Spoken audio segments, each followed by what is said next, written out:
Thanks, I finally made it. Nakasunod sa work ko.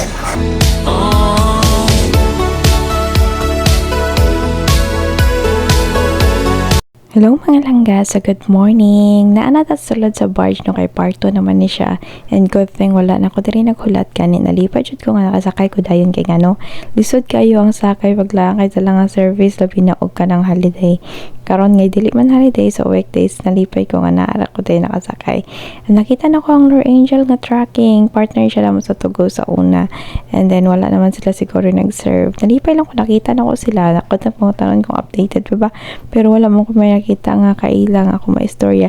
Ako sang giwish nga na ang LNM pero wala sad ko kakita sa LNM. Pero sometimes nakita bin ako sa sagay nga may LNM.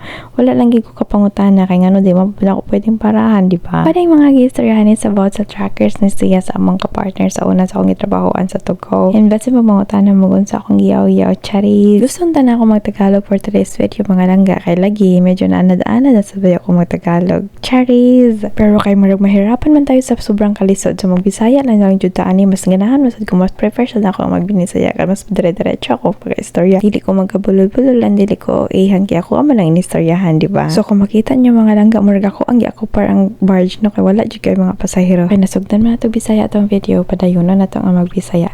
Ako din siyang giapit ako motor akong ipa-check and then mao ni dira ang problema sa iyahang brake. Ako na lang siyang gipaayo kay para padayon ko sa akong biyahe. Actually, si kuya wala raman jud ko na kay problema but then hugaw-hugaw naman na din ako ang brake. I mean, napuno siya sa lapo kay premier man siya magbaha sa Cebu so gilimpyuhan na lang ni kuya. Pagkahuman nga niya og limpyo kay yahan nang gitaod og balik og niya ana siya nga wala ra daw ko bayad. Syempre nalipay ko nga yahan nang gibalik og taod ang niyang gilimpyuhan niya. Happy na sad ko ni thankful ko nang tanong ko bilag bayad bitaw niya ana siya nga free of charge daw ko no kay wala man siya gi-adjust siguro man daw siya naglimpyo. Shout out bitaw ninyo mga kuya no sa Honda Mandawi at Bangke FC. Salamat kayo sa inyong pag-abi-abiyog sa pag-assist sa kuano. But dili man ta mo sugot nga wala ta ibayad. Syempre as a thank you, ako na lang giingon niyo pang pamahaw, di ba? Salamat! Di bitaw ko sure mga langga no kung magtagalog ko diri magbisaya or magilonggo pero try na lang nako jud akong best. Kung asa man jud gani ko hiyang nga magistorya or asa man gid mo hiyang nga gusto niyo mabatian akong tingin. Mas maayo pa siguro gamay suggest unsa akong istorya, di ba? I mean kung unsa nga lengguwahe akong gamiton. Charis! Humanday na ako adto kay ni biyahe na dayon ko pabalik sa akong boarding house kay na ako'y kuhaon and dire-diretso na dayon ko ana sa akong pagpuli. Og base hindi mag-assume or mag-expect mga daghan kay og lengguwahe nga nahibaw-an tulo rin taon ako nahibaw-an mga langga ha. Kari din adlaw before ko nakabiyahe kay daghan kay kog giagian ni adto ko og terminal nagatud ko sa box nagulat ko mga 2 hours na istorya na ko ang doktor na istorya na ko inspector na istorya na ko ang guard daghan kay kog istorya ang adlaw. And shout out sa motor shop dito sa may atbang sa Toyota Mandawi no ang yahag kong gipaangyo nga akong ibili ng box. Kay wala jud ko kabilinan and disod sad kaayo ako mo na sandalon balik sa boarding house nga dako ba kay ito ang box niya disod na sa traffic na okay ra to ganang bunta na dala-dala raman namo. So mo ni siya akong pagbiyahe no naabot ako diri sa Tabuelan Port continuation man ni siya so mo ni siyang solo part 2 travel. Ka-OA ba sa inistoryahan charis? Will you have to take some risk to be free? Not sure what it could be. So timing ra kay pagabot na ko diri sa pantalan kay makakalahati na sila pagloading sa mga sakyanan. Yung pwerte namang initas kalibutan ko naman nagdagan ang motor sa ako na lang gitanggal akong jacket. Wala naglingkod-lingkod sa ako dira pang kadali kay aron nakapahuway and then makapahangin pud no kay manamo ko bayad dito sa ako ang bayaranan nga terminal fee. By the way 50 pesos mong bayaran sa terminal fee kung nakilala nga motor and then ikaw ra isa wala kay kuyog nga angkas or kun sa pamandiha. Kay wala man kay mga pasahero so dili kayo daghan ang mga tao dira sa akong palibot and then wala sa kay mga na istorya. Nalang ko kay istorya dra sa akong atbang is nang motor sad siya. Giuhaw ang person mga langga perte yung uhawa kay after 2 hours and a half nga biyahe ako ra jud ang isang inyo sara so wala gi ko ni paway para mainom og tubig diba. Wal ganan ko diha sa mga sakyanan nga giloading dira sa barge ang hunahuna na dayon ko sa akong next nga buhaton. Nako na remember ganiha nga ni dool man sa ko ang conductor ito sa bus nga kung ipadalan sa box kaganiha. In fairness ni kuya no I don't know kung na-recognize ko niya tungod sa akong itsura kaganiha or sa ako ang motor lang gid nga naa as Pikachu di ba? So, siguro na-recognize gid niya akong itsura kay syempre dugay subject mi nagistorya dito kay mga 2 hours lagi ko nagpaabot ko ano saan dito malabot ang box niya wa maganda dayon. Ako na lang gigis lang gihangyo nga mo padala pahapit na lang ako sa may Toyota Mandawi. Mayo lang gani kay nisugot ra sad siya pati ang inspector di ba? Pero maosad lagi oy 300 pesos pesos man sa akong gibayaran, 250 man ang minimum, pero sige na lang kaysa ako pamplitihan pa dong dito sa terminal, mas madakan pa man pug ko. Gawa sa madakan ko, mas mahago pa yun ako igsuon or ako nga magdala-dala sa box dito. Mas maayo na lang sa doy nga nibayad ko extra 50 para lang jud mahapit na lang dito sa may Toyota Mandawi, di ba? Ug mao na dayon to ni adto na lang ko dayon dito sa may nagloading kay damo dito tapita ang conductor nag-assist or nagtanaw-tanaw sa iyahang i-loading nga sakyanan. I mean sa mga gipang loading nga sakyanan. So mao na to dayon wala na rin ko nagduha-duha ako na siya ingnan niya. Nga instead sa Sakay Bus Terminal niya ibutang ako ang package or ako ang padala nga box is dito na lang siya sa may crossing Bulanon. Ako na lang sa hulaton kung ako man ang mauna pero nga na siya ikaw jud ang mauna ma'am. So ako na siya ingnan dito na lang kay para dili na ako maghasol ug maadto sa mga terminal kay maglayo-layo pa manggugo niya magdala na po og tricycle. Kadinto jud diri sa pantalan sa Tabuelan kung ikaw ra isa. I mean, kung dili siya holiday and then weekday sa siya, ingon ani siya kalinong guys, ano wala kayo siya mga tawo dibang samok-samok. Cheers! So na day duha ka kami nga barge, no? I don't know kung barge pa mo na ang isa. Barge mo siguro na pero dili siya ingon nga ruro nga pa. Nagpatuyang na lang yung istorya, wala na ni nagkadimao, di ba? O nakasakay na dayon ko diri sa barge, wala lang pagduwa-duwa nga pero ganun ni anak ko da sa likod. Ako nga-check kung naabag yun sa space. And good thing, no? Kaya ako siyang naanhian. Dinininto to siya ka ito sa likod. And then nakita na ako na doon kalalaki kaya nag-picture-picture. Mansa na sila din ha. And then ako kaya nag-video. Ramang kadali. Amot lang kung anong nag-video-video ko din ha. Char. Kuno abi wala tuyo pero gituyo jud ba na din ha, di ba? Nindot piya ang view so ma-capture to sa vlog and then moment and then ko diri ang dapita no kay lalakaw naman sa kadali ragod na kay naa naman po itaw diri speak as dapita. Talagsaon ra ko makita board ka na inaani nga space nga lawak diri sa luyo no or talagsaon ra jud pug kumahi sa luyo. And last time na ko nga sa akin na board ko wala jud yung space din nga maka-picture ka diri sa luyo so magalisod ka kadi nga side dindot siya. If I'm not mistaken wala na ko gibasa kung unsay nasa tubangan no pero murag na Vistar ni siya nga barge. Unsa man jud tawag ani niya, di ba? Isa ra na silang barge, ruro, and then ferry boat. Ferry boat is sa English man siguro, di ba? Og sa karideng dapita na kamadumduman bitaw na ako nga trabaho sa SSMI no pag makakita og CCTV kay dili jud na malikawan nga kung tanawan din magkunahuna na dayon ko la na nagmonitor na ako. Mura jud ko praning ala ingon ana na din ang feeling no kay maka-idea magug kang yung makita nimo ang sitwasyon nila, di ba? Sama sa datong one time nila agmi sa Love Apparition in the Sky dito sa may Busay or sa pangalan ana niyang tawag basta dito sa may Busay.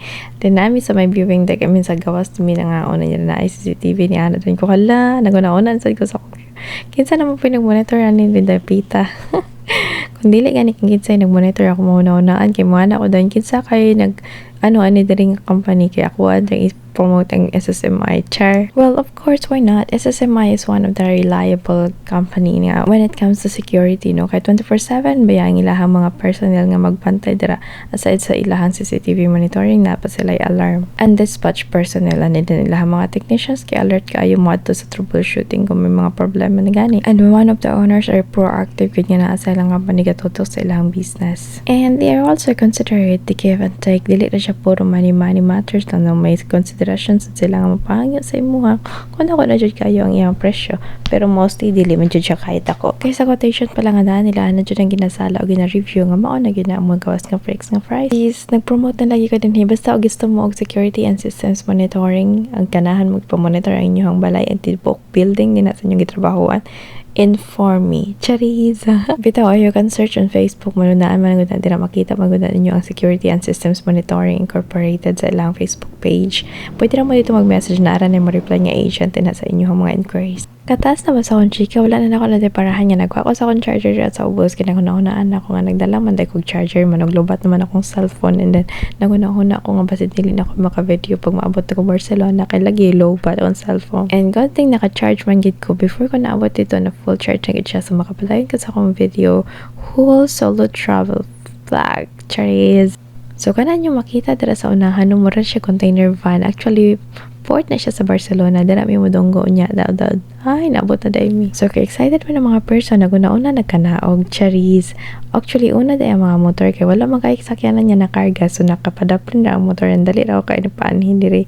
Ano na ko dahil i-parking na ang motor no kay wala ka mong nakabayad dahil sa akong ginahang ng bayaran. So, tinood lang wala jud ko na inform nga may terminal fee dahil dito sa may Tabuelan din may exit fee. Exit fee pa tawag ana dira sa may Barcelona. Kung padong nakapauli or padong kagawa. So, katong ako i-mention kaganiha nga 50 pesos ang bayad niya sa imong terminal fee dito sa may Tabuelan. diri sa may Barcelona ay 65 pesos yung mga exit fee. And then ako na lang itong ibayaran para makalagaw sa lain ko. Basig di ko pagwason dito papabalik-balikon ko sa ako nga gi, Diyos ko. So kanagulan-ulan man no, so lapot yak yan rin dapita, charis. Puerto Rico pa na akong paghinahinay sa akong padagan kanya no, tas lakan beta kaya nandalog-danlog kapila beta mo tumbling, di ba? So katong yung magibayaran nga exit fee na siya gate pass number. So mo itong ihatag ito sa katong nagbantay dito kay para makagawas ka kay kung dito na may hatag di jud ka makagawas o di ba magawas sa tag Barcelona port and padungat sa Escalante kasi kay padagan no kay naka time lapse so good time mo na siya ang rotonda no gikan sa old poblacion padung dito sa may Barcelona and then padung na ni siya dito straight sa may Escalante City. Medyo nagdalit na rin napita no kay naunhan mo ko sa series ug kanaog gud kay nagbayad pa manggugug sa ako ang terminal fee exit fee dito. So kay ba na biya ka ba sa walay traffic update kay kay ng series paspas kay nang padagan no kay mo overtake naman na siya sa mga tricycle unless ang kung big trucks ang nauna niya. And then to hapit na nato siya maapsa then mahunong nga siya siguro sa unahan kay may manaog ka pasahero. May lang unta, di ba? Kay kung di gani na siya mahunong aw siya gid maghulat sa ako dito sa crossing bulanon kay dili man gyud ko mauna niya. Charis. Ninto jud kay siya mapadagan og kusog kung walay traffic and then wala kayo siya ulan-ulan no kay wala jud kayo siya problema sa dalan. And then gani rin napita kay marag mga bag-o mang napatapas og mga tubo ang mga asyendero no. Medyo daghan dag mga lapo kay lisod kay na siya dahil mo padadiretso kag dagan yan mga bagali mga bungguan. Wow, impas gid ang tanan. So napahinay kag sa akong padagan giduol naman ta sa Escalante proper no nya ganahan unta ko mapit sa mo ang store sa una. I mean sa store nga akong gitrabahoan sa una which is diri sa Escalante City. Kaso kay na realize man ako nga nagsunod ay ang series bus dito sa ako unyon sa na lang to akong parcel or akong box nga gipadala. So no choice ta mga langga no padayon gyud sa atong biyahe no ni Agi lang nang gyud dira sa ato ang plaza sa Escalante and diretso na lang atong pagbiyahe. Dali lang gyud sa mga panahon sa unang panahon ingon pa ako nga ganahan ko moadto og Cebu gikan diri sa Sagay karon muli na sa gikan Cebu padung sa Sagay but this time wala na ako nisakay sa bus nisakay na lang gyud ko sa akong motor padung pauli and then ako ang solo travel is success ako na jud isa as in super duper proud of myself. Charis. Never in my mind niya ako siyang nahuna-hunaan yung mo travel ko alone no from Cebu City then going diri sa Sagay sa Negros nga ako lang jud mag-isa without Google Map without map or whatever. Ako ara jud gisaligan ato kay straight lang gyud sa makita lang gyud akong bus nga na going to the Berlin kana sundon lagi ko na din ako na plagpason. Charis. But ang gato ko nakargahan sa box kay dili man ko makasunod ato niya kani uli pa man ko sa boarding house kailangan pa man ako maghipo sa uban ako mga gamit so wala gyud ko nakasunod ato niya. And no confident kayo ko nga nisunod sa katong akong gipaulian nga after 1 hour pa ko nisunod sa bus pero sa tinuod lang nasabit ako sa may Carmen nagtuo ko og naan ako pa dong esquina Lugo isulod ko rito and then na-realize ako di man kay go ang bus diri moagi so nigawas ko oh my gosh Carmen paday ko feeling man gud ako taas na kayo ako na travel charis and then nangutan ako sa mga nagtrabaho sa dalan no nya ko lang ipangutan ako layo pa ba ang logo nga na sila oh my G, charis. Ang ako bitong ipangutanan nila kung doon na lang ang esquina Lugo padung dito sa may tabelan niya. Ang ilang ginahuna kay padung og tabelan jud.